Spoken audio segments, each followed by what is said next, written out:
جو حضرت عیسیٰ کو صرف مانتے ہیں یا جو صرف حضرت موسیٰ کو مانتے ہیں، وہ حضرت آدم علیہ السلام سے متعلق یہ والی باتیں جو ہم کرتے ہیں، وہ یہ باتیں کرتے ہیں، جانتے ہیں یا سمجھتے ہیں، یقین رکھتے ہیں؟ حضرت موسیٰ حضرت عیسیٰ کے ماننے والے بھی یہود و نصارہ میں سے جتنے بھی ہیں، لیکن جو صاحب علم ہے نا ان میں بھی، تو ان میں بھی جو ایک عالم کی حیثیت سے جو بیٹھے ہوئے ہیں، مدبر کی حیثیت سے جو بیٹھے ہوئے، وہ حضرت آدم کے ان واقعات کو مانتے ہیں، ان واقعات پر یقین بھی رکھتے ہیں۔ اصل میں وہاں پہ جو شبیر بھائی اختلاف ہے، وہاں الوہیت کا اختلاف نہیں ہے، اچھا، ٹھیک ہے نا، وحدانیت کے اعتبار سے کئی مقامات پر ہمارا ان سے اختلاف نہیں ہے، کیونکہ آپ کسی نصرانی سے پوچھیں کہ اللہ ایک ہے تو وہ اس پر یقین رکھتا ہے کہ بھئی اللہ ایک ہے۔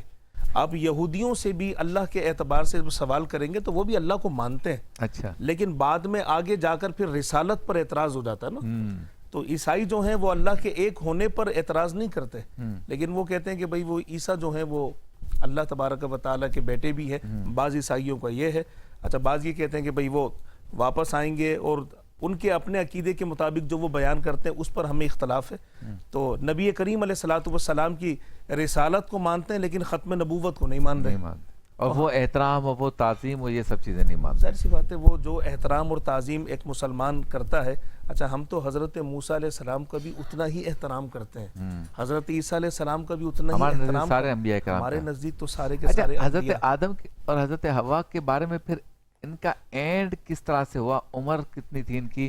اور ان کے مطلب یہ کہ کہنا تو نہیں چاہیے انبیاء ظاہری وصال یا اس طرح کی کوئی چیزیں لکھی ہوئی ہیں کتابوں؟ ذکر ملتا ہے، چیدہ چیدہ ذکر ملتا ہے اماں حوا کے حوالے سے، بابا آدم کے حوالے سے۔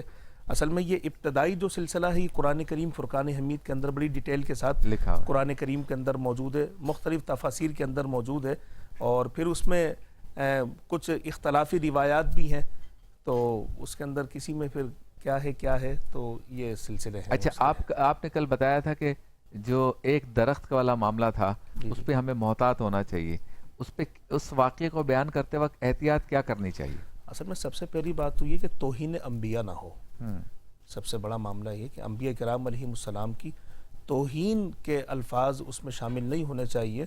جیسے معاذ اللہ کئی جگہوں پر آپ نے شاید سنا بھی ہو کہ وہ آدم علیہ السلام کے بارے میں اتنے نارمل انداز میں کہہ دیا جاتا ہے، کہا کہ وہ ان سے گناہ ہو گیا تھا تو ان کو جنت سے باہر نکال دیا۔ ہاں یار ہم کس کی بات کر رہے ہیں؟ آدم علیہ السلام کی بات کر رہے ہیں۔ اللہ تعالیٰ نے سب سے پہلے جنہیں زمین پر نبی بنا کر بھیجا ہے، اگر وہ فرشتوں کے سامنے اپنا خلیفہ مقرر کیا، نائب مقرر کیا، تو وہ آدم علیہ السلام ہے۔ تو آپ ان کو سمجھتے کیا ہیں؟ یعنی کہ کسی نبی کے بارے میں اتنے غیر محتاط انداز میں آپ جملہ کہہ دیتے ہیں کہ وہ گناہ ہو گیا تھا، زمین پر بھیج دیا، جنت سے نکال دیا گیا۔ تو اس میں تعظیم کا ایک سلسلہ بالکل جاری رہنا چاہیے کہ وہ بھی مشیت خداوندی تھی کہ اللہ تعالیٰ نے بھیجنا تھا، پھر وہ کھلانا بھی تھا، پھر زمین پر بھیجنا تھا۔ نسل انسانی کا سلسلہ کیسے چلتا؟ پھر یہ نسل انسانی کا سلسلہ چلا، پھر یہ پوری بزم کائنات کو سجایا گیا ہے۔ تو آدم علیہ السلام زمین پر تشریف لائیں تو یہ بزم سجنے کا سلسلہ شروع ہوا ہے۔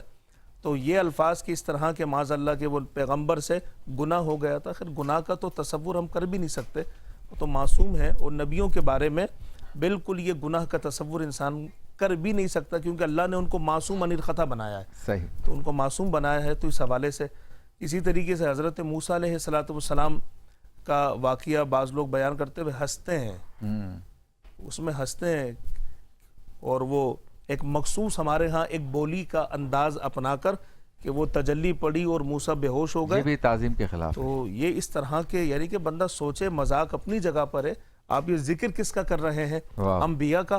بسا اوقات کہیں ایسا نہ ہو کہ ایمان کے چھن جانے کا سبب بن جائے۔ اچھا، دوسرا حضرت آدم علیہ السلام جب واپس آئے جنت تو اس میں بھی سرکار دو عالم صلی اللہ علیہ وسلم کے واسطے وسیلے یا نام کا تذکرہ آتا ہے۔ جب آدم علیہ السلام زمین پر تشریف لے آئے تو وہ سلسلہ جب چلا پھل والا، اور پھر زمین پر تشریف لے آئے، پھر اللہ کی بارگاہ میں روتے رہتے تھے۔ بعض روایتوں میں لکھا ہے کئی سو سال تک رب کی بارگاہ میں معافی مانگتے رہتے تھے کہ مالک تو نے منع کیا تھا لیکن میں پھر بھی وہاں تک چلا گیا، درخت تک، تو معافی مانگتے رہتے تھے۔ اور یہاں تک روایتوں میں ملتا ہے کہ کئی سو سال تک توبہ کرتے رہے, معافی مانگتے رہے, لیکن بات بن نہیں پا رہی تھی. ایک دن حضرت آدم علیہ السلام نے صرف اتنا کہا تھا, کہا کہ مولا تجھے محمد کا واسطہ, لفظ محمد کا جب واسطہ رب کی بارگاہ میں پیش کیا تو اللہ تبارک و تعالی بس بات بن گئی, اور بات بھی بن گئی, اور رب کریم نے ارشاد فرمایا کہ آدم یہ نام تم نے کہاں سے سیکھا ہے؟ ابھی ہم نے محمد کو بھیجا نہیں ہے, لوگوں کے سامنے ظاہر بھی نہیں کیا ہے, اور زمین پر بھی نہیں بھیجا. تو آدم علیہ السلام نے عرض کی کہ کہا کہ مالک میں جب تک تیرے کرم سے تیری بنائی ہوئی جنت میں رہا, تو فرمایا کہ مالک میں جب بھی کہیں پر بھی جاتا تھا جنت کے, میں نے درختوں کے پتوں پر بھی جہاں تیرا نام دیکھا ہے وہاں محمد کا نام دیکھا ہے. تو میں سمجھ گیا کہ یہ برگزیدہ نبی ہیں. تو محمد عربی صلی اللہ علیہ وسلم کا وسیلہ تو آدم علیہ السلام نے بھی پیش کیا ہے, اور انہی کے نام سے جو توبہ کے معاملات تھے, جو ناراضگی کے معاملات تھے, وہ ختم ہوئے تھے. تو یہ نبی کریم علیہ السلام کی نسبتوں کا ایک تعلق ہے. اچھا, اسی کو یعنی وسیلے کو جو حضرت آدم علیہ السلام نے ایک طرح سے ذکر کیا, وسیلہ مانگا یا توسل کیا یا واسطہ دیا, اس کو ہم آج کی زندگی میں کیسے اپلائی کریں اور یہ کہیں کہ حضرت آدم علیہ السلام نے بھی تو اسی نام سے. شبیر بھائی, آج فی زمانہ جو لوگ یہ وسیلہ اور توسل کا اعتراض کرتے تھے نا, آپ یقین کریں وہ بھی سب مانتے ہیں. وہ بھی سب مانتے ہیں کہ وسیلہ کیا ہے اور وسیلہ کیوں ضروری ہے. تو یہ ایک, میں یہ کہوں گا کہ ایک ضدی بچے والی بات ہوتی ہے کہ وہ سب کچھ سمجھتے ہوئے ان چیزوں کو ماننا نہیں چاہ رہا ہوتا, کیونکہ وہ اپنی پرانی روش کو برقرار رکھتے ہوئے اس کو آگے بڑھنا ہوتا ہے. تو باقی یہ جو وسیلہ ہے یہ تو انبیاء سے ثابت ہے, انبیاء سے ثابت ہے, صحابہ سے ثابت ہے, دیگر انبیاء کے حواری جتنے بھی تھے ان سے ثابت ہے, اور قرآن و سنت سے ثابت ہے. تو یہ وسیلہ جو ہے, یہ توسل جو ہے, آپ اندازہ لگائیں آدم رب کی بارگاہ میں مصطفیٰ کے نام کو وسیلہ پیش کر رہے ہیں. ٹھیک ہے نا, اور صرف حضرت آدم علیہ السلام کا معاملہ نہیں ہے, دیگر انبیاء کے بھی آپ حالات و واقعات کو جب آپ پڑھتے ہیں, معراج میں بھی نظر آتے ہیں, آپ یہ دیکھیں کہ نبی پاک علیہ السلام کا نام اور وسیلہ قرآن کریم فرقان حمید میں کئی مقامات پر یہ وسیلے کے حوالے سے اللہ تبارک و تعالیٰ نے ارشاد فرمایا. چونکہ ہمارا موضوع وسیلہ نہیں ہے, ورنہ ہم آیات اور احادیث لا کر سامنے پیش کر سکتے ہیں, لیکن بات یہ کہ میں نہ مانوں اس ضد کا کوئی علاج نہیں. کل کیا کہیں گے پھر انشاءاللہ؟ کل حضرت نوح علیہ السلام کے حوالے سے انشاءاللہ ہم گفتگو. بہت شکریہ آپ کا. چلتے ہیں بریک کی جانب, بریک کے بعد ہوتی ہے آپ سے دوبارہ ملاقات.